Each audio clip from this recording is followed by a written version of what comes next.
এরা এত চ্যাপ্টা কেন? এর উত্তর কেন্দ্রমুখী বল। যখন কোনো বস্তু ঘোরে, তার বাইরের অংশ ভেতরের অংশের চেয়ে বেশি দূরত্ব অতিক্রম করে। গ্রহ প্রতিনিয়ত ঘুরছে, ফলে নিরক্ষরেখা বরাবর অংশগুলোতে কেন্দ্র বিমুখী বল সবচেয়ে বেশি কাজ করে। এই বল গ্রহের নিরক্ষরেখাকে বাইরের দিকে ফলায়। এইটাকেই বলে নিরক্ষীয় স্ফীতি।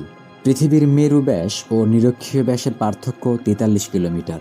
যদি পৃথিবীকে নিরক্ষরেখা বরাবর 1 মিটার ব্যাসের গোলক হিসেবে কল্পনা করা হয়, তবে পৃথিবীর নিরক্ষীয় স্ফীতি হবে মাত্র 3 মিলিমিটার।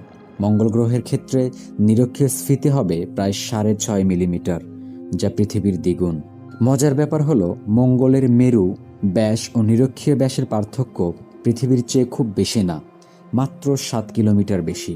অথচ তাতেই মঙ্গলের নিরক্ষীয় স্ফীতি পৃথিবীর চেয়ে দ্বিগুণ হয়ে গেছে।